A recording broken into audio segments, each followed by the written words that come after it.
So listen, we did a lunch and learn last Friday over at P-Car. We had about 50 people there, which was awesome, but I was a little, concerned that we don't have more than 50, because the new rent control really affects you guys a lot. If you're selling any property with a tenant in it, before you give them a notice, you really need to check with us and make sure, is the property subject to rent control? If it is the tenant protected by rent control? Because those are two separate issues. And believe me, up until recently, I had to call my attorney and ask him almost every case. And now I'm pretty familiar with the law. So we certainly wouldn't expect you to be able to keep up with that. So just call us, ask us. We'll probably have to talk to your client and maybe get some details from you. And then we can tell you whether it's under rent control, whether the tenant is protected, and then which kind of rent control is under, the city or the county or the state. And then that will tell us what kind of notice you have to give if you want the tenant, for example, to leave. So don't do that without, because there's already a number of lawsuits have been filed against managers, landlords, and including the realtor. There's always name everybody. And those things are 50, 60, I heard of one case was over $100,000 for serving the wrong notice, causing the tenant to do something that gave them, quote, harm. They moved out when they didn't have to, and now there's relocation expenses and all that. So it can get messy. So that's what we're, tenant occupied, think about calling us. So if I could just ask, so what has changed between that, before and now? So if you were going to sell a property before, let's say you're going to sell a duplex, and the owner, this is a common scenario, the owner says, I want one unit vacant when I move in, when it close of escrow, just have one unit vacant, close of escrow. Very common, very standard thing to have. In the past, we would just give one of the tenants a 30 or a 60-day notice, depending on how long they did it. So just give a notice to leave, they have to leave, that's it. Now, if the property is subject to rent control and the tenant's protected, you may not be able to give that notice at all. It's completely illegal to do that. So if you give them the notice and then they move and then they realize later, I didn't have to move, they're gonna want the relocation. If they moved into a more expensive place, you're gonna be paying for that. And plus there's punitive, and these are actually criminal charges, criminal offenses. The law states that the landlord can even go to jail for giving the wrong notice and causing the tenant to do the wrong thing. So we don't want that. That's really the biggest thing. You need to now, in fact, if you can't move the tenant out, the most common scenario is you have to wait for the new buyer to purchase the property, then let them, if they're gonna move in, move mom in or something, then they have to get the tenant out because they're moving a family member in, and then they have to pay relocation fees to that tenant. So you better make sure that the person that's buying the property knows they're gonna have to go through the eviction process and pay relocation. And if they didn't know that, they may come back to you and say, you didn't tell me that. So it's very complicated, very complicated. What about, I can't remember where in the purchase agreement it is, or no, I think it was California law, so I don't know if it changed or what, but essentially if a buyer was buying a home as their primary residence, the buyer is able to give 30-day notice to that renter to move out no matter what, because that's their primary residence. So we had one, and the rental company checked the law on it, agreed with me, and we actually gave, because they were gonna have to give a 60-day notice, but the way the law read, it was if it's the new owner giving the notice. When did this happen? Oh, like 2 years ago. Yeah, that was years ago. That was ancient history. That was like 2 months ago because the law changed on January 1st. So they did revoke that part of it. Absolutely, So 100%. that is so Absolutely. So you can't move them out because their lease is not up, is that? No, month to month. They can be month to month. They acquire, look, if the tenant's protected, meaning, and I can't get into the whole thing right now, but let's say they're protected and the property is subject to rent control. They have something called lifetime rights. Lifetime rights means if you want them out, you're gonna have to pay to buy them out. And you can't even do that in a lot of cases. So the easiest way is if you buy the property, in that case your buyer would have had to buy the property, then the buyer says, I'm gonna move in, so they have to get the tenant out. They may have to pay them a lot, they may have to pay them a little, they may have to wait, so they're gonna have to know all that before they And close. is this still only in Sacramento County right now? No, or this is state, this is California, we just statewide? had. So, and is it still only on residences before a certain age? No. And It's well, let's take that back. Anything that's 15 years or older yeah. and subject to rent control. Now, sometimes people you hear, I even heard a property manager say that, well, single-family homes aren't subject to rent control.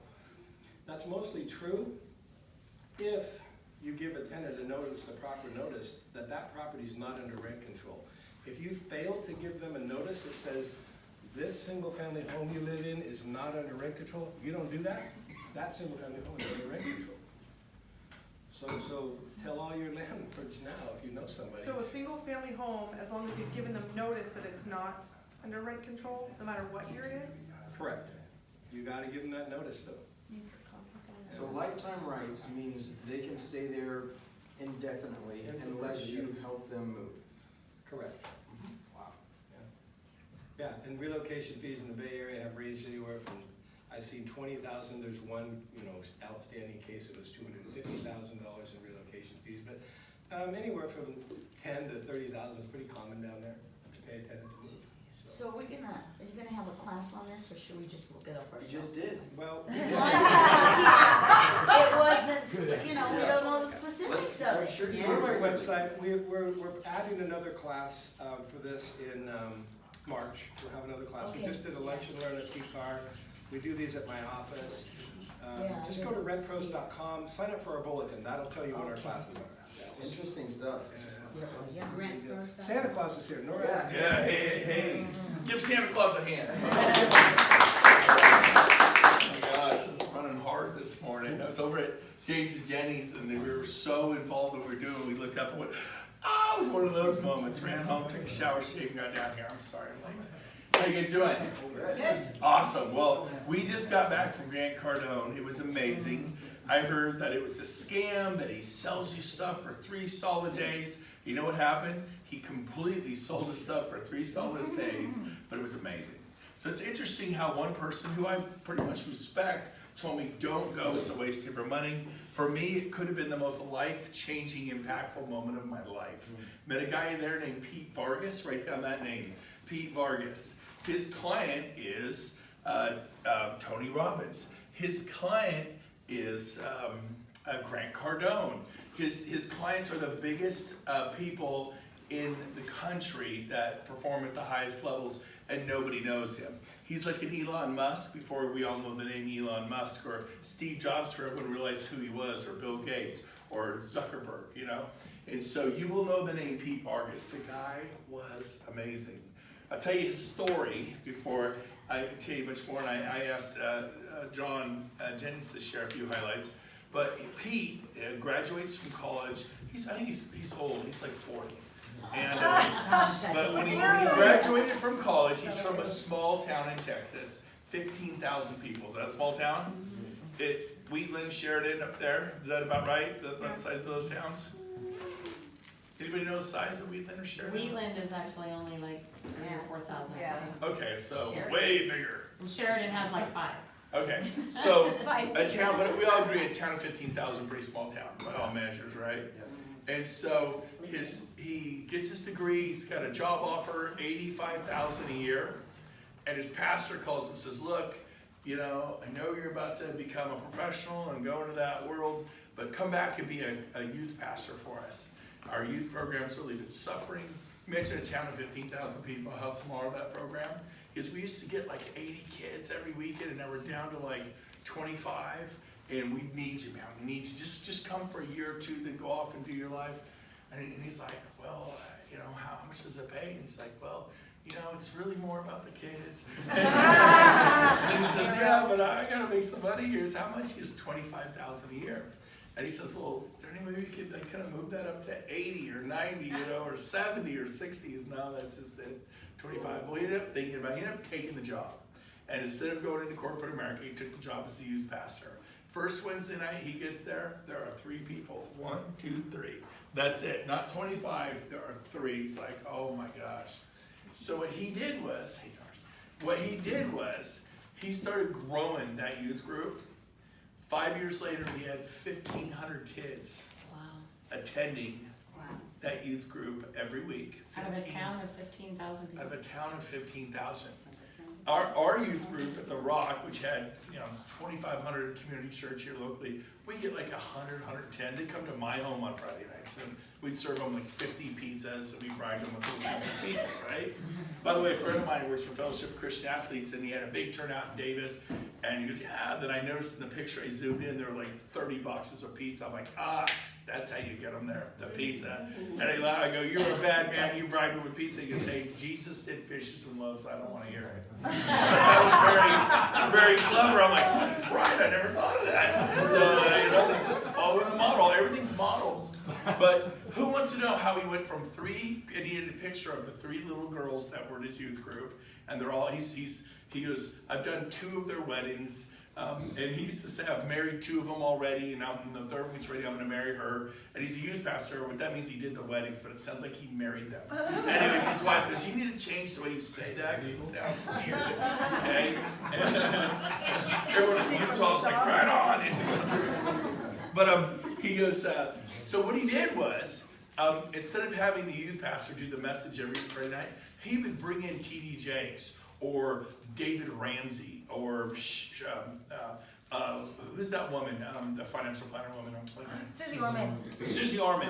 Or how about that speaker, the one that you like? The new Rachel Hollis. Put your makeup on or wash your face. Wash your face. Woman, girl, wash your face. Go I wash saw your it face, over there you there. go. But he would actually call him and go, we're nobody, but would you just come speak and change the lives of some kids? He brought world-class speakers in there. It went from 3 to 30 to 90 to 100 to 300 to 600 to 900. So it inspired me, and I look at what we're doing with Tony Robbins. Hey, if you don't ask, the answer is always no. So I have come back inspired to bring world-class speakers to this meeting.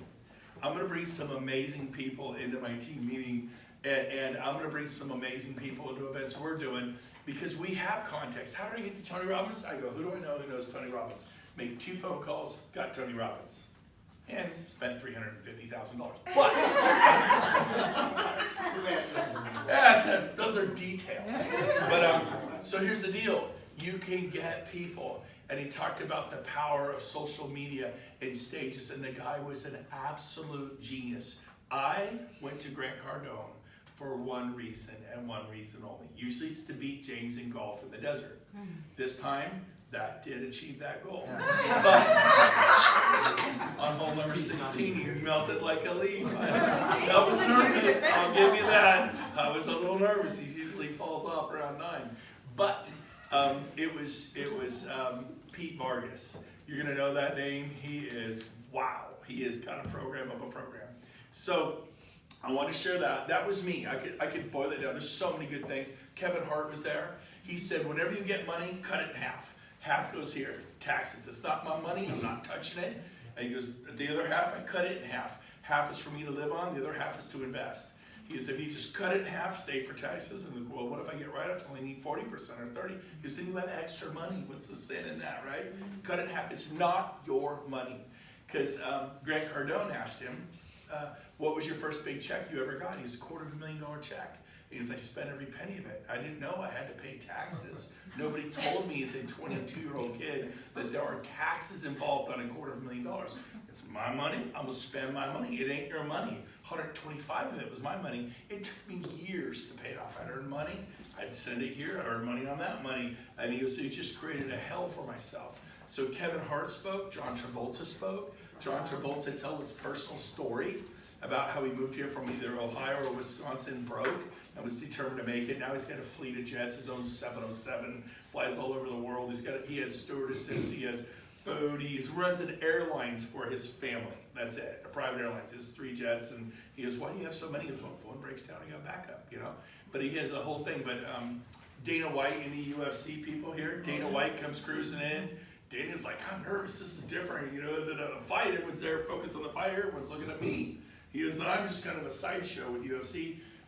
Who else was there? This guy sings. Anybody know the name? It's called Usher. Anybody heard of that? Yeah. Usher came in. Usher was phenomenal. I want to be his best friend. He is the most loving and nice, and he was so real and down to earth. You see him doing whatever he does on that. It was speaker after speaker. And none of those guys were on headliners. We didn't know Dana White was going to be there. We didn't know Usher was going to be there. We didn't know John Travolta was going to be there. There were other people who just showed up. And so it was so powerful. And I was told by someone who I respect to absolutely not go, that Grant Cardone is a sham, and all he's going to do is sell your stuff. Now, maybe it helped me because I was prepared for that. He said, make no amends, we're going to sell you stuff for 3 days. You know why? Because it's good for you, because you need it. By the way, I bought Pete Vargas's program for $2,100, and I'm so excited about it. I came home, told my wife in detail how it works. She can't sleep anymore. She's like, we are doing this, we're doing this. And it was amazing. So I really encourage you, be open-minded about stuff. Is Grant Cardone a personal fit for me? No. He's a bit coarse, would be a nice way to put it. He comes from the car business, and he's crass, maybe another word. He's just edgy, but I don't throw the baby out with the bathwater. I could learn from that. He doesn't maybe have my core values, but he had a lot of valuable things to say. Does that make sense? So you need to go hear this woman. What's her name again? Rachel Hollis. Wash your face. You need to go hear Rachel Hollis. You need to go to NAREP. You need to go to Grant Cardone. You need to go to Tony Robbins. You need to think, well, I'm going to Tony Robbins. You're getting 3 hours of Tony Robbins. Go to Tony Robbins, where you go for 3 days. And you're in it for 18 hours a day for 3 days. That's going to Tony Robbins. You're going to get a taste. We're going to give you an appetizer in Dallas. So I could tell you more, but I've probably covered everything in your notes at this point, and you have nothing left to say. But I asked him, hey, would you be willing to share? He said yes. And then I walked up, you were sharing this today? I didn't quite neglected to say today. So just maybe a minute or two, or whatever you got, but I kind of walked up and threw it on him just now. But come on up here, give John Jennings a hand. All right, yeah, my name is John Jennings. For those of you who don't know me, I joined DXP about 6 months ago. So I'm new to all this, and I'm absolutely loving it. And so, who here has read Grant Cardone's books or knows anything about the man? 10X, right? 10X. So a couple of people. For those of you who don't know, a big thing with him is success. He says success is my duty, right? Success is my duty for my family, for my business, for those for us, we could relate that to our clients, okay? Success is our duty, and here's why.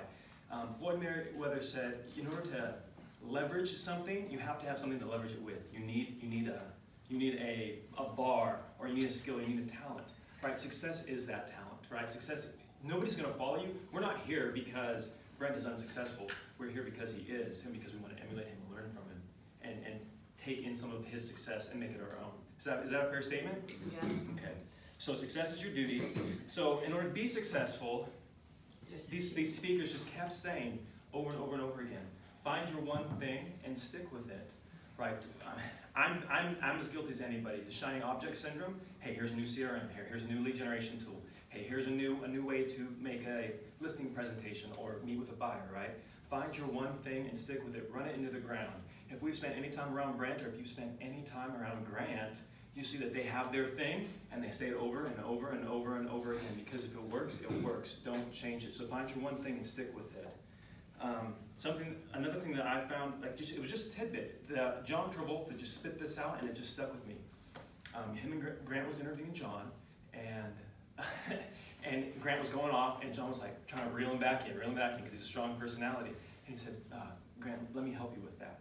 I thought, whoa, that's powerful. Because how many times are we meeting with clients and they have preconceived notions about how the listing process should go, or how this buying process should go, and they're rolling, and it's like, you know what, Mr. Seller, let me help you with that. Why do you think your house is worth that much? Let me help you with that. What actually happens next is we have to lift contingencies before, right, you can get their money back from the deposit.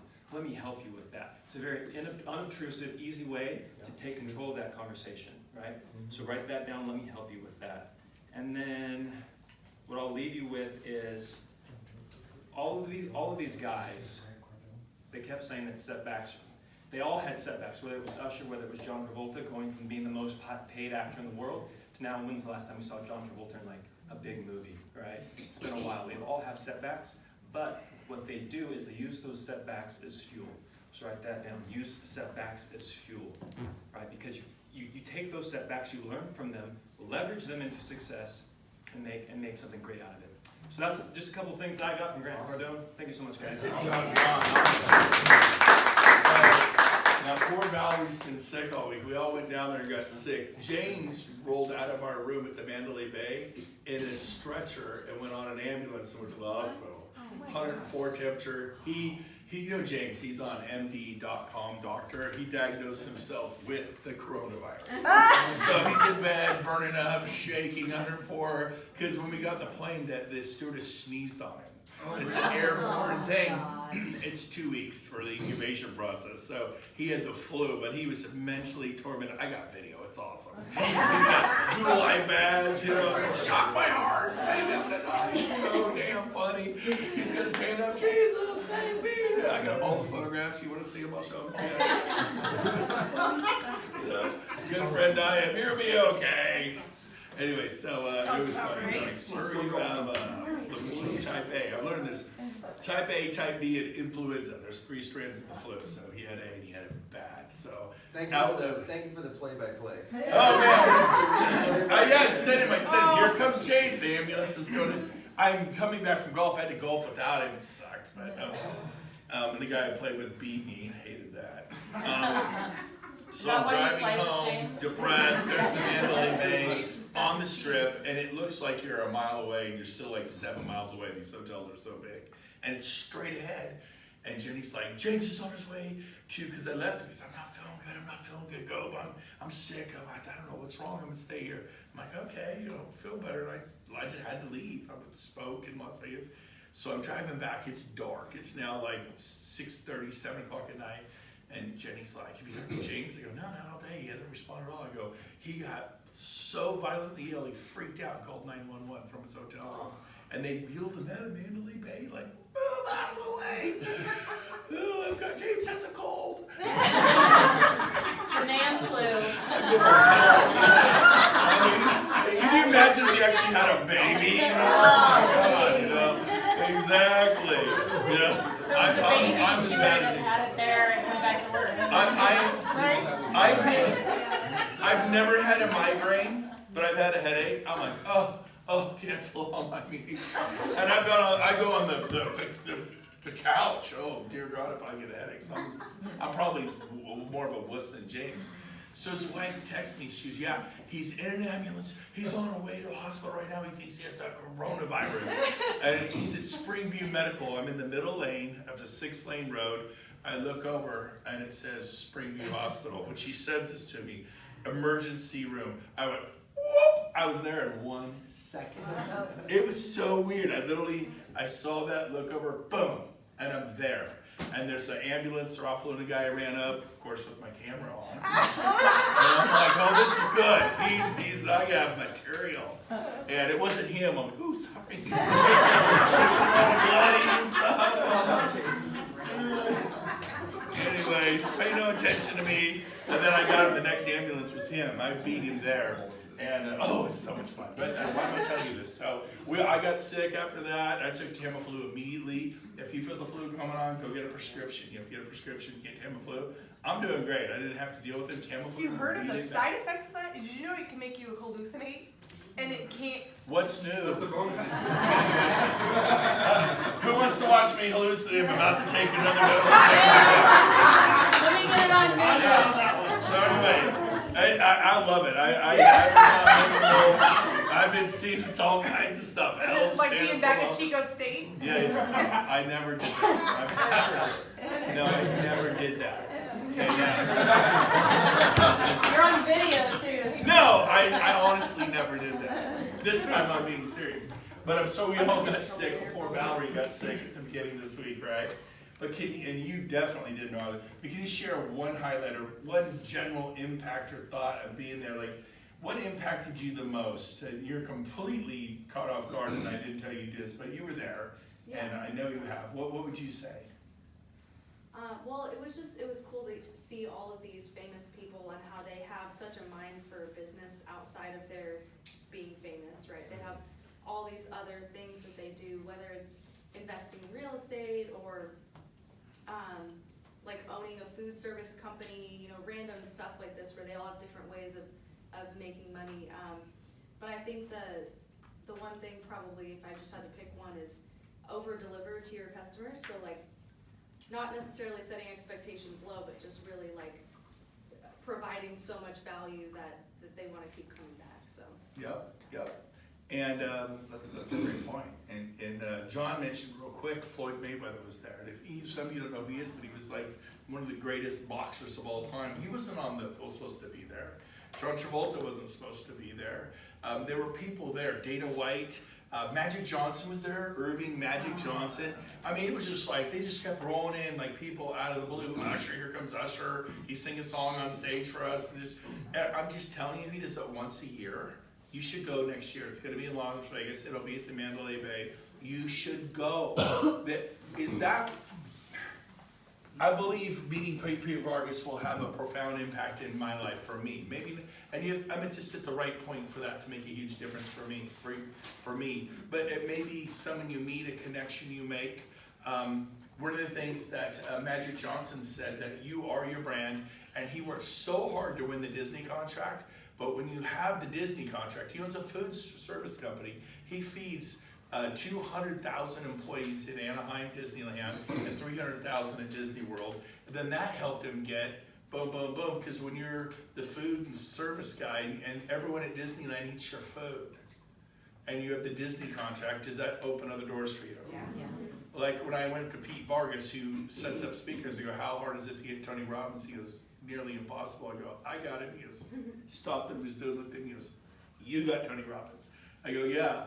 He goes, it took me 2 years to become his guy. I go, it took me 2 weeks. But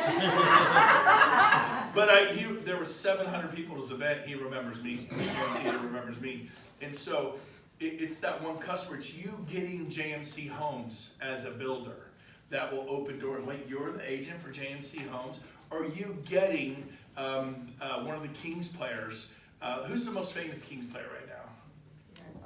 Fox. Yeah, Fox. Yeah, I'm Garen Fox's agent. Oh, that's going to open doors for you. And so that's one of the things I got from Magic Johnson was that you get that, Jim Adams, who went on to become vice president of the Western United States for First American, said what changed his career was getting me. Because I brought 400 escrows a year to First American, and he called when he would teach other reps, go get a big whale, go land a big account. A big whale for Magic Johnson was Disney, right? And so you're one, it gives you credibility. Oh, you represent Scott Hansen and Pat Hansen, or you represent, whoever it is you're representing, right? Who's the governor or the mayor of Sacramento? Anybody know right now? Steinberg. I'm Daryl Steinberg's agent. I'm Taro's real estate agent. Oh, you have instant credibility. So those are just some things. Isn't that kind of cool? And you could actually pick off one person and then build from there. Does that make sense? So let me see what else. So basically just some of the opening notes that Grant Cardone said, the better I get, the more I need help, mentoring and strategy. You think you're there? Man, that's just a platform where you can really launch from.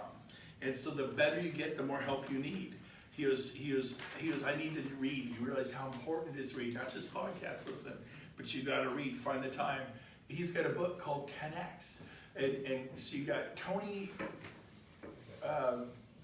Robbins saying, massive action. You can do so much more than you think. We use 10% of our minds, blah, blah, blah. You got Grant Cardone, do 10 times. So take your goals, you can do 10 times more. Sense of urgency. Read 10X. He goes, I read some of these books 7 times.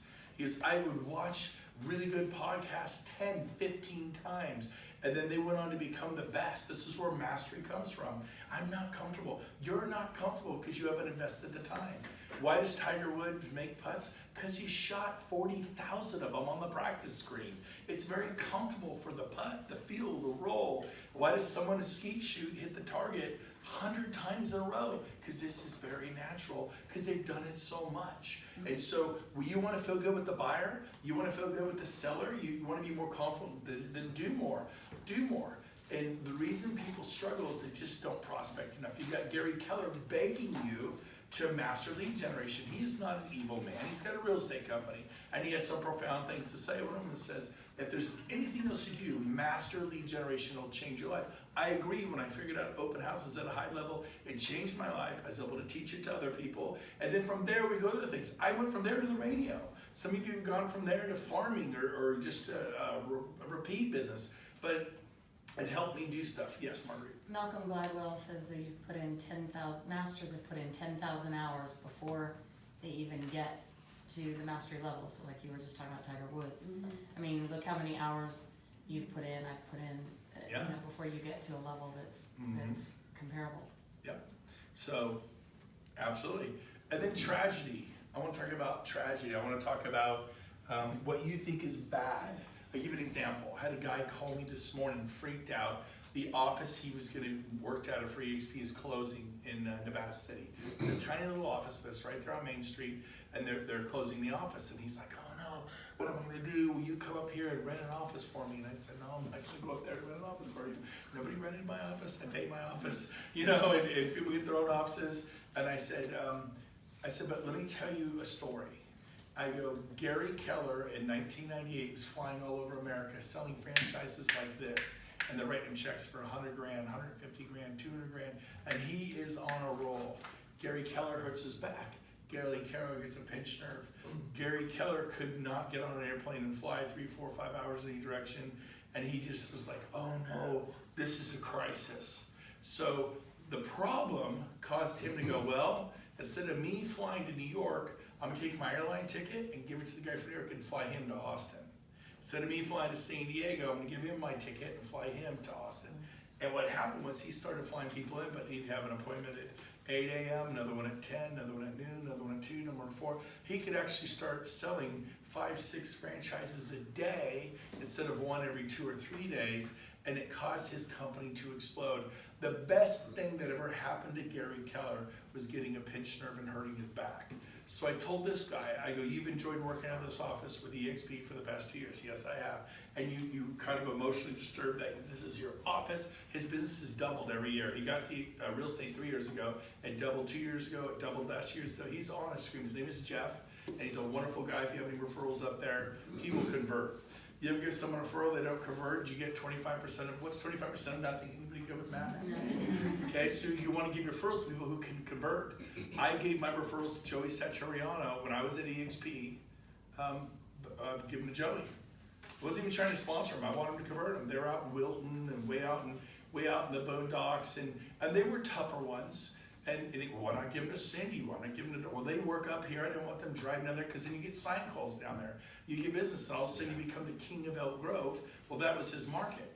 I had really tough, mean, nasty clients. You ever get people like that? And your red flags up the pole, the red flag saying, don't do this? I would give those to Kevin McDonald. I've given so many to Kevin McDonald. Why'd you give them to Kevin McDonald? Because he's tough, he's mean, he's nasty. You would never know it, but he's gritty. He would convert. One day he walked up to the office and handed me an envelope full of hundreds this thick. I'm like, what is this for? He goes, I forgot to give you a referral fee. I woke up and panicked. I went to the bank. It was thousands and thousands and thousands. It was a big deal. Thousands and thousands. This thick. I'm like looking around. Are we being videotaped? Like this right here, you're like, is this even legal? And I went and talked to the broker. He's like, yeah, if someone wants to give you money, they can give you money. You can take the money. And he hands me a cash deal and closed like 8 months before he forgot. I gave him the lead. And so I give stuff to Kevin because he could convert and think, well, if I don't want them and they're mean and nasty and crazy psychotic people, why would I want to give them to my team, right? So you could be distracted. Get rid of the principle of vacuum. Get rid of what you don't want in your life to make room for what you do want. Say no to good things. There's lots of good things. Opening a property management company is a good thing, but it's probably not what you should be doing. Opening a mortgage company could be a really good thing. There's a lot of good things that make sense. Open a Farmers or State Farm and maybe get that going, get a property, get a mortgage. There's lots of good things, but success is saying no to good things. Instead of being the jack of all trades and the master of none, which is what I see people, what I hear, find that one thing and then master it. What is it you're great at? And I've had a gift of focus. That's what I've done. I don't do the commercial. I don't do mobile homes. I don't do, I do what I do, and I've done it at a really high level. So focus is important. Any questions on what I just said? Yeah. Yep. How do you pick the one thing? You try a lot of things, like John said, till you find, I tried bus benches, I tried TV. I tried, and so when you're new, you need to try things. I tried Grant Cardone to see if what my friend said was true. Was true. They tried to sell me a lot of stuff. I probably enjoyed it more because I was mentally prepared for that. And Grant Cardone explained why. He goes, this is going to help you. You know, some of you need help in this area, some of you need coaching, some of you need this, that. Grab what you want. And I agree, the Pete Vargas thing with social media was the best I've ever seen. Did anybody see Kyle Whissel speak at the Red Rock last year? And he was voted the #1 video agent in video in America. Kyle Whissel was at our event at the Red Rock. We did a bonus section, and he spoke to like, I don't know, 900 people, and there was just an extra bonus section. We had about 1,200 people at the event, 900 show up to hear him speak. We were voted the #1 agent/broker in America for use of video by Inman News. Like, this is the guy. And he spoke at that event. Anybody remember that? Mm-hmm. And how good was it? It was phenomenal. Pete Vargas was 10 times better. No offense, Kyle, if you're listening to this. It was like, I'm telling you, I was so blown away with Kyle. It was just so next level. It was like comparing, you know, a really good engineer to Elon Musk. You're just not good. You see it, right? A really brilliant software guy for the phones to Steve Jobs. Steve Jobs was that special person. At Ford, he came out with a guy named Iacocca came out with the Mustang. How popular was Mustang? One of the most famous cars ever made in America. Then he goes to Chrysler, comes out with this thing called a minivan. Anybody heard of a minivan? Chrysler was the first company to come out with the Chrysler minivan. Legendary. And it's the person that can drive an entire industry. So he talked about increasing resources and to hit your targets. You got to have a plan. What happens after you leave is everything. What legacy are you leaving? Who are you helping? You need to push harder. We talked about Magic Johnson and your brand and who you are. I could just go on and on. It was super, super cool. Your reputation is so important. By the way, Magic Johnson owns 120 Starbucks today outside of his food company, and he bought them all in really, really impoverished urban areas. And then Starbucks said, here's what you need to do, and nobody was serving these areas. But he went in though, and he brought in soul food. He took off all the white food, and he brought in soul food. This is what Magic Johnson said, stuff that people like. And he said the average person who goes into Starbucks spends $4.43 nationwide, in affluent, whatever that's their average, $4.43 a person. In his stores, I think he said it's $4.93. It's like 50 cents a customer more because he brought in what they want. He listened. And John Travolta, one time he said something, and Grant Cardone blew over the top of him, and we're all watching. He goes, no, time out. He goes, you're not listening to me. And he stopped Grant Cardone down. He goes, I want you to hear me. And he goes, the first time I met you, you really listened. And then because of your personality, Grant, sometimes you just blow over the top. And I'm as guilty of that as the next person. But don't we love it when someone really just listens to you? And it's like when someone watches the EXP Benefits webinar, they say, what did you think of the webinar? That's the wrong question to ask people what they think. Instead you go, so what did you like about it? What appealed to you? What I think is, what did you like? Oh, well, what I liked was this. And then you go, I did this yesterday to a broker from North Carolina driving home. I go, so what did you like about what you saw? And I thought for sure this guy would say rev share. They said, I love the stock awards. I love ownership and equity. And to me, it was like boring. Like it completely, on a scale of 1 to 10, appealed to me like 0. In the beginning, I'm telling you, it had no appeal to me. Now I think it's great. Of course, I have a lot of it. Cindy, how do you like the stock? That's the reason I came. There you I go. live for the stock. There you go. And to me, I've often wished they didn't have it. Because I don't like the stock market. I don't like it. I've been on that thing, you know. Can I just do this? And there's no stock that just does this unless you're Tesla. It's 900 a share. But so to me, rev share. But it's not what's important to them. Other people's lead generation. Other people, it's the avatars. It's being a part of Verbella. Do you know that Verbella is going to be bigger than EXP? And EXP is going to be huge. Verbella is going to could be 10 times bigger. And you own stock in Verbella because you own stock in EXP World Holdings. One of their holdings is Verbella, the building we live in, the virtual world. The next one's realty, then Silverline Title, and then mortgage, and then property management is coming, and commercial. Do you know that EXP is signing a contract with a large commercial company right now that everybody would know if I said the name? She already knows. Don't say the name. Sorry. It's super. This is being recorded. Right Ah! now. You're not. She didn't say anything, I heard nothing. Oh, you were guessing, or you? No, I know. Yes, she Okay, well, knows. don't say it's supposed to not be public until it's Oh, finalized. really? Yeah, I was. I swear I just, I heard didn't it want you on to the say it, internet. so we have Okay. to edit. But until it's public, we're not supposed to say it because that can mess up. Well, I the know deal. there's two possibilities. that I There you know go. about. Then we'll stay at possibilities. Here's the deal. But with that, we get .net, .loop, CoStar. We get, and they do property management. So actually, sorry, Chris. We got mine, we got a bunch of them. Yeah. But there's home warranty. There's different things that are coming. And so, but you own stock in World Holdings, which owns stock in all these companies. So as they grow, the stock you get grows. So I want to say this. Our company is getting ready to go to 400,000 agents in North America. It's going to take the next 5 to 10 years. We're at 27,000. There'll be 1 million worldwide. We're opening in 3 countries. So as you do well and you figure out what works for you at EXP, people will be attracted to you. I could name names of people who are coming out next week here in the local area. There's just going to be like industry shaking. That happens next week right here in Sacramento. And it's going to help you. They're like, oh my gosh, okay, hold on, I must have missed something. People are going to come to the table. It's about to get really easy and really fun.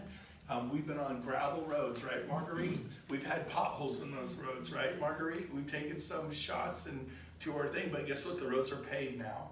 And they just paved the on-ramps to 50, 80, and I-5 north and south. So we are getting ready to grow. And I'm very excited about that. So I got a few minutes left before I do the whole thing today. Doug, I'd love to hear from you a little bit, update on the State Farm front, insurances. What are the biggest mistakes you're seeing agents make with their customers when it comes to quoting homeowners insurance or not preparing them?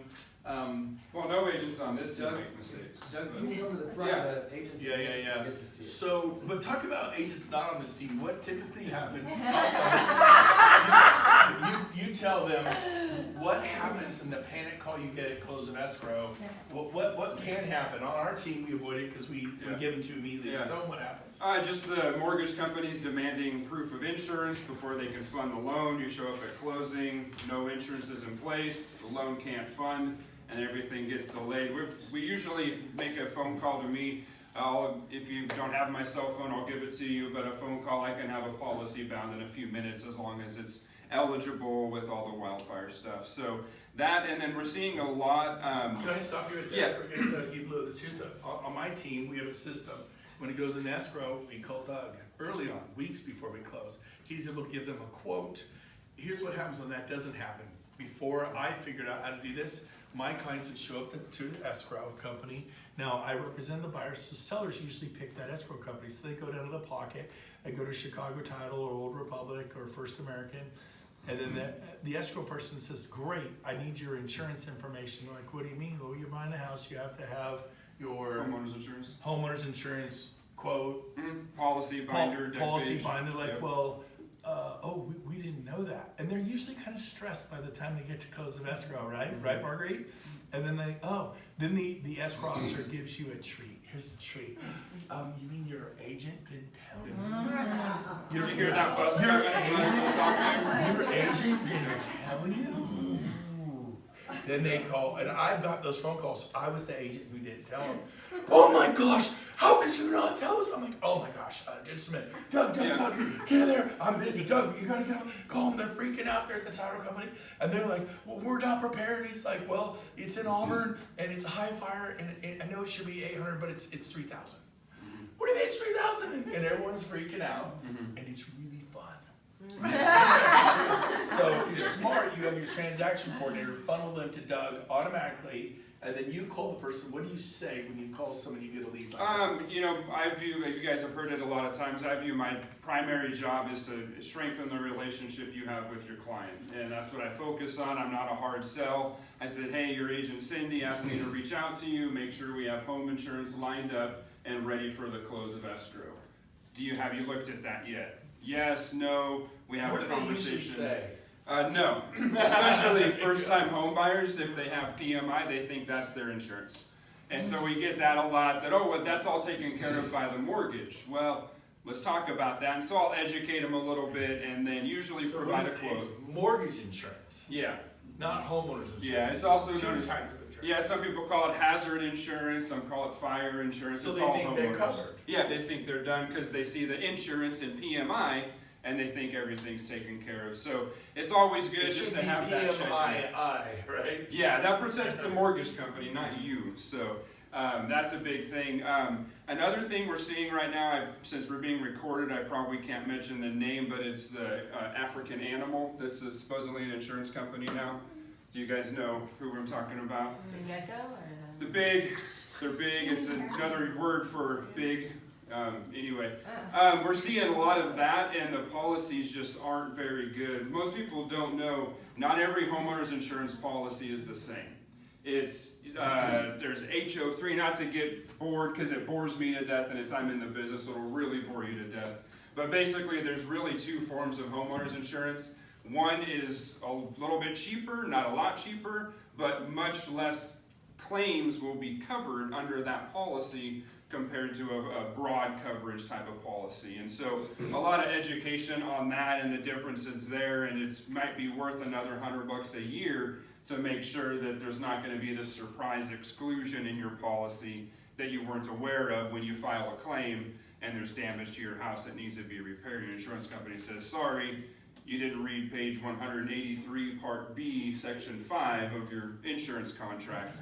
It says it's not covered. So I really try to educate, and if it ends up they become my client, great. If not, at least they had a good relationship with, or a good connection with the person you referred them to, and now you're increasing credibility, help your relationship with your client. Yeah, So- and you don't look like a fool in signing, because it is so negative. It's shockingly how worked up you Yeah. get about it. Because everything's your fault, right, in the buying process. It doesn't go right, everything's your fault. Right? So, thank you. Give me Sure. a hand. Very good. So, we've got about 10 minutes left to do a little Q&A. So I'm going to open it up to any topic you want, whether it's buyers, sellers, the market, interest rates, closing costs. What do I disclose? What are you seeing out there? What issue have you come up with lately that you would like to deal with? Anybody want to go first? Anything goes. Cindy. I have a question. Does anyone know what that new page, last page of our contract is? I don't know if the buyer's supposed to sign it or the seller or both of us. the privacy. Yes, Yeah. who signs that? So what it is it's, you should actually have whoever you're representing sign it. Okay. It doesn't auto-fill the names, but what it is it's a private, it's regarding the privacy issues and the privacy laws that say that we maintain their information in a private way. So you go through and actually read the whole document. Yeah. But it's whoever you represent. So if you're filling out a purchase contract for a buyer, it's added to the contract, just add your buyer's names into it. Okay. But you should have it for both sides, because it has to do with the privacy rights, and it's disclosing to the buyer or the seller how we're going to handle their information. So that's why you don't wanna take bank statements from your buyers or sellers, by the way, for proof of funds.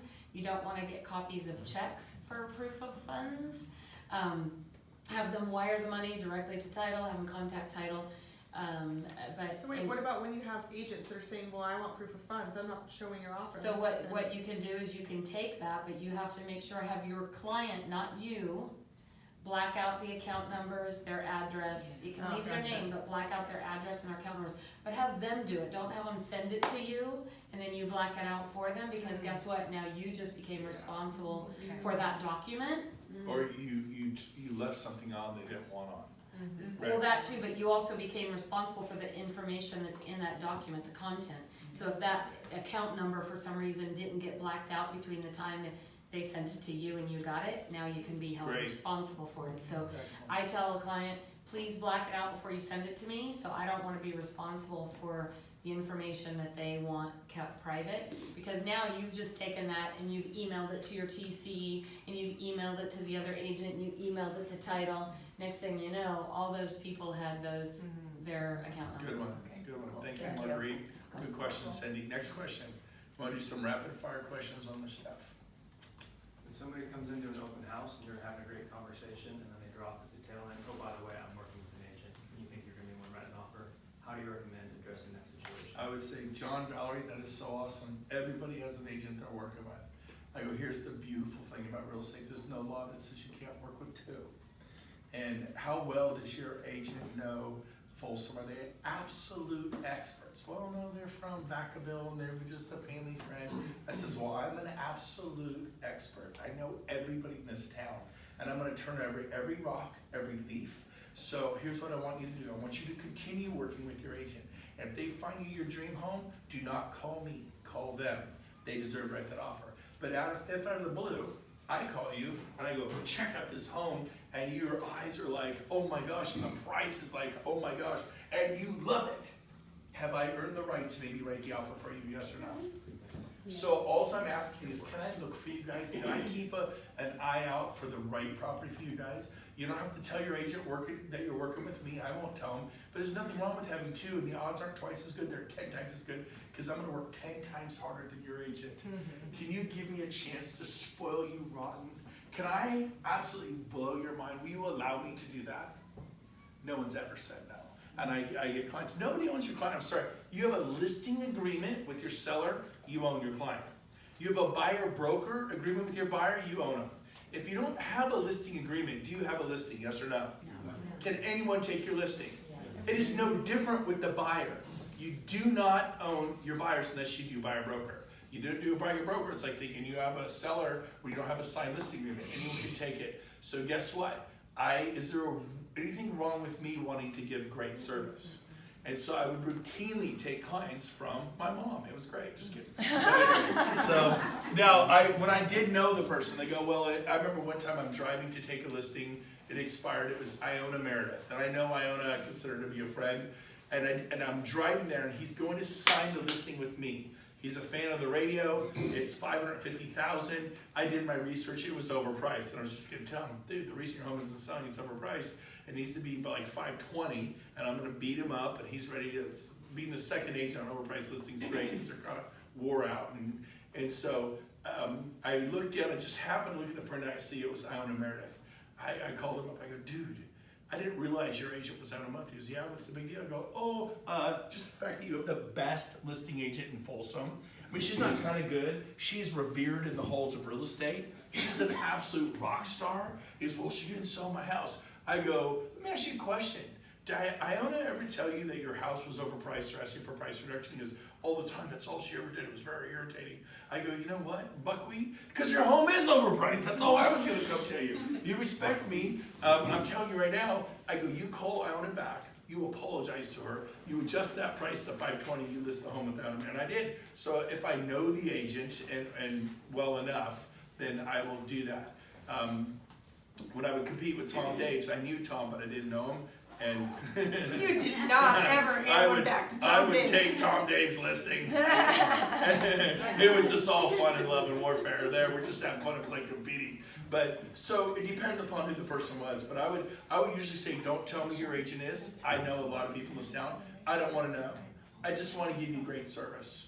And usually they would give me great service. Yes. Brent, what about when they come after you and say that was unethical, you were supposed to walk, really not supposed to do that? You absolutely can do that. There's nothing wrong. Well, I Nobody mean, owns their that's what clients. was drilled in our head. Who drilled that in your head? Yeah. They drill 30-day escrows in your head. You should do them in 12.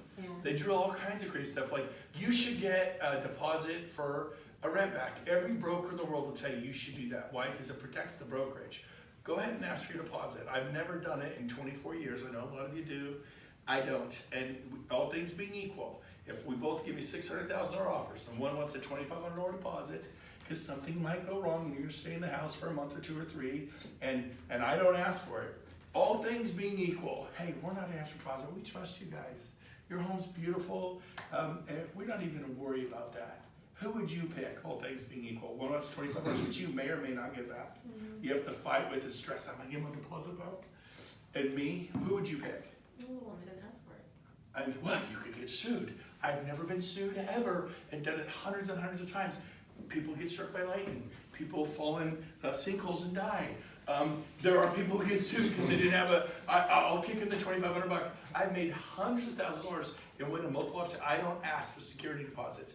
Every broker in the world will chastise you and say, you get a security deposit on their rent back. Go ahead, fight over it. We're not giving $2,500, we'll give $2,000. You're fighting over $500. Well, we'll give you $1,000 at $120. Okay, now it's a $1,500 fight. Or rent. I want $2,500 for the rent back. No, that's ridiculous. We only pay $1,200. We've lived in this home for 25 years. Our rate's $12. We're not paying $20. Now you're fighting over $1,300. I go stay for free. Stay in your home for free. Stay a month, no charge on us. We're not going to charge you rent. We're not going to charge you deposit. There's no other offers. I write my offers if one's coming, because when the offer comes, I want to get picked. I have the best terms. Are they charging rent? Yes. Are they charging security deposit? Yes, because that's what they were taught to do. They were taught to, you can't take somebody's client. I'm sorry, if someone's client is going to list their home with them, but there is no signed listing agreement, could you go ahead and go on a listing appointment and get that listing? Did you take their client? You did not take their client. If they're not a client unless they've signed a buyer broker. Nobody does that. Like, nobody does buyer broker. Back east, they all sign. They think it's crazy. How about this? Well, do we think it's crazy if someone says, I have 10 listings? Oh, really? And you have 10 listings? No, I have no listing agreements, but I have 10 listings. Would we think that was crazy? Yeah. No, seriously, would we? Yeah. Yes. Back east, everyone signs buyer broker. You have 5 or 10 clients and you don't have 5 or 10 buyer broker agreements? That's crazy. It's as weird as us saying someone, I have 10 listings and I have no listing agreements. We have a listing agreement consummates the relationship between you and the seller, and it's irrevocable listing agreement. So is a buyer brokerage fee. It's the same thing, but we don't do it for whatever reason. Until you sign something, you're not taking anything. Now, if there's a signed buyer broker or a signed listing agreement, then you are interfering with a fiduciary relationship. That is what's wrong. But remember, here's what a broker is for most of the time. Brokers are burned out salespeople who want a paycheck and some benefits. Let's be honest. I'm tired. Give me a paycheck, give me some benefits. And they're usually were never huge high performers. You want to be coached by someone who sells 60, 80, 100 homes a year, 2, 3. They think differently. They act differently. And I just don't lose a multiple offer situation. Cindy texted me yesterday a very sweet message. And do you remember what you said in the text? I can read it to everyone. Was it about my buyer's offers being accepted? Yeah. She said, I went up in multiple offers twice in the past 10 days, and I won both offers. Thank you very much for the great training you gave me over the years. 6 offers on both of them. Beat them all out. 6 offers, and she won. It's the way you do the offer. Who you hang out with matters. Are you intentional about who you're hanging out with? Well, no. Are you purposeful? Are you intentional? That's why we constantly go to stuff to grow. And it's not Grant Cardone that'll change my life, or Tony Robbins, or going to church on Sunday. It's the whole. It makes the collage of the mosaic of your life. It's a piece here, a piece there, a piece there. It's not any one of these Thursday mornings, but if you come to 35, 38 of them out of 52, or 40 out of 52, little bits and pieces, like, oh, I'm gonna quit asking for security deposits. I'm gonna quit feeling like I'm taking so, oh my gosh, they told me they had a client. I'm like, oh, that's nice, have a great day. I turn up the heat, I don't back off.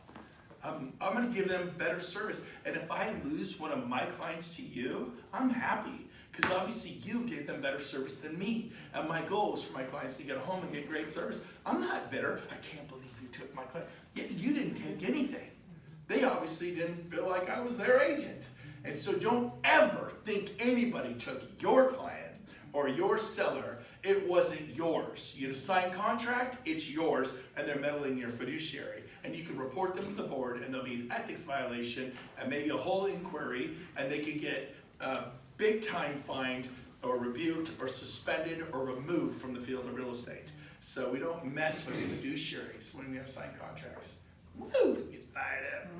Any final thoughts, Cindy? And just to add something to you about the open houses, number 1 rule, don't let your client go to an open house without you. You're just allowing someone to steal your client. You should never do it. And if you can't make it, one of these multiple counter offers I was in, I actually happen to know the agent on the other end, and I had my own listing. I had to be at an open house, so I called her. I said, Shannon, my clients are coming in. They're super excited about this house.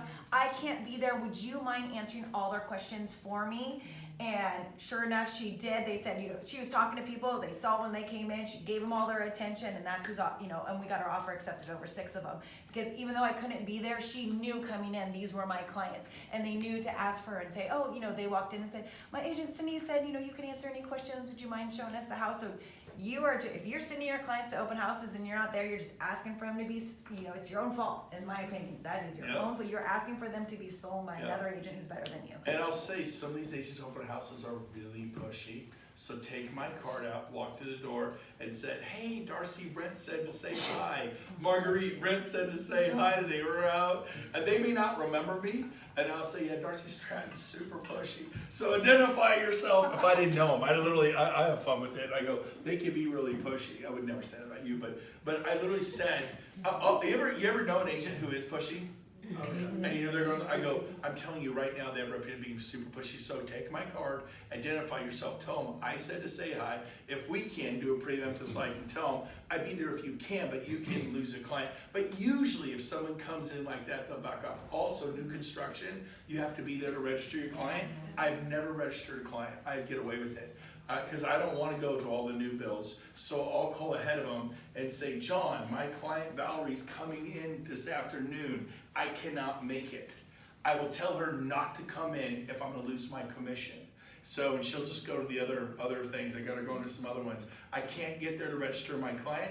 Do you want me to turn her away, John? You know what they say every time? No, it's fine. Can you just take a picture of your business card and send it? I'll register her for you. Sure, John. And I just don't. I'm working with 40 clients. I don't have time to go to 7 new builds, and I'm able to register ahead of her and not lose my commission. That's how I do that. Now, the beautiful thing is when you are showing new builds, I go, hey, I'm gonna let you walk around. I'm not gonna follow you into the whole bath, the master bedroom, bedroom 1, 2, 3. I'm just gonna be around. But I'm around, I'm looking for other clients from the Bay Area. Oh, hi, how you guys having fun today? Oh, where are you guys from? Oh, we're from San Jose. God, don't you love these prices? Is this amazing? Let me ask you a question. What would this cost in San Jose? Oh my gosh, $2 million. I go, can you believe this is only $600,000? Oh my gosh, we're so excited. I go, do you have an agent representing you with the builders, or are you just kind of taking on Goliath? Do you have some representation? Oh, we got nothing. I go, I live here. I'm an absolute expert. I go, what's important to you at home? Do you like yards? Yeah, we love yards. I go, honestly, the yards here are small. The ones down the road at GMC, they're huge. They're so big. I go, you want me to tell them you're going to come over? I can draw you a little map. And so I'm actually sending people to other builders. I call them up. My client, L'Oreal's coming. I can't be there. You want me to tell her not to come because I have enough control over her? I'll tell her not to come and she won't come, so skip your house. No, send her over. And I go, just send me a picture of you. Or I'll say, can I take a picture of my business card? You register for me? Get creative, get scrappy, get a little hand-to-hand combat, and get successful. Fight for it. And don't ever do this again. It drives me crazy at open houses. Oh, do you have an agent? Never ask that question. Everybody's going to say they have an agent. And they go, when's the last time you talked to him? 25 years ago. 10 years ago. Or yes, last summer. Never ask a question you don't want an answer to. They're my client. The second I see them, you're mine. You are so mine. And I'm going to work so hard. You say, John, I'm going to blow your mind. When's the last time you were spoiled rotten by an agent? Never. I go, I'm going to spoil you rotten. They're like, okay, honey, should we let him spoil us? Okay, give me a chance. But we already have an agent. Tattoo. It's not twice as good. It's 11 times as good. And a worst case scenario, I don't find you a home. And you buy through your agent. But what if it's crickets and I bring you the home that you are not excited about, that you are thrilled about? Do you think I deserve to write the offer for you? And I just shut up. And they go, yeah. I go, I'm your boy. Can I get your information? You with me? You feel it? Yeah. That's how you succeed at a high level, yes? I was gonna say another great way, it's not open houses, but if you're showing a house that happens to be really hot in the market and your client's like, I only wanna see that one, and I'm sure we've all had clients like that, I've had clients like that. I get there a little bit early, try to do my thing. If it's just in the market and really hot, especially if it's vacant, do you know how many people drive by and stop because they're looking at the sign? They found it on Redfin, Zillow. But they don't have an agent yet, and they haven't called that listing agent. I have totally sold houses. I have too. Because I stop and I'm like, just hang out in front of a home that just seriously, you have nothing better to do. Hang out there tonight, out front, make some calls. They'll walk up, I go, I'm an agent. The vacant ones. Yeah, you want to go in? I'll take you in. No lots as you can. You're just showing it. There's no open house signs, and you're just showing it. Ooh, what's that? You know. I remember when I had a great conversation with Nick Sadek, who's been around forever, and I asked him how he got started, and he said that 30 years ago he used to go out to Granite Bay that's where he lived, or lived in the area, and he would just drive all day long and look at the houses, and then he would park in front of wherever there was a sign. And that's how he started getting all of his clients Granite Bay back clients. 30 years ago. That's why I was late. People were coming up to a listing I was showing. So. Really? Show you? So I heard that story a That's little my different, and yeah, it works right there. Oh, you did from Nick? You heard it from So what Nick told me is this. I knew Nick. I graduated from high school a year behind Nick and his brother Bill. They went to Del Campo High School. They graduated in '83. I graduated in '84. And they were the kings of Antelope. They would sell 50, 60 homes a year in Antelope. And the crash, those homes all dropped to $120,000 a house. Final story. And they were going bankrupt in Antelope. So they had to reinvent themselves. He literally moved into a rental home in Granite Bay in the crash. Then he went in front of those homes. It wasn't 30 years ago, it was 10 years ago. He was busted, he was broke. Today he owns Sotheby's. He has 60 agents, he's kicking butt. But he started hanging out in front of homes. So you could pick a farm, you could hang out people and do vacant ones. You can't just barge into an occupied home.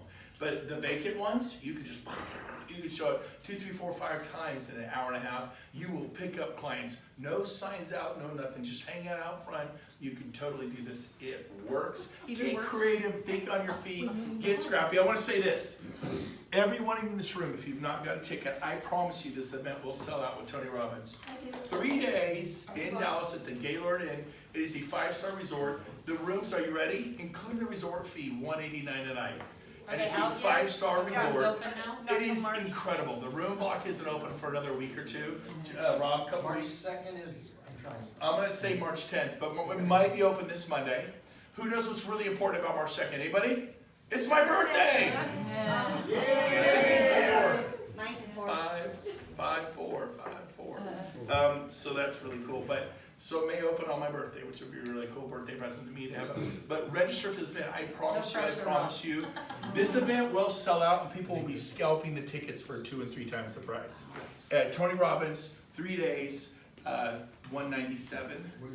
To hear Tony Robbins, you'll pay $675 minimum to hear him. We get 3-day event, including Tony Robbins for not an hour, for 3 hours, for $197 in Dallas. Get your ticket today, $197. Get your ticket today.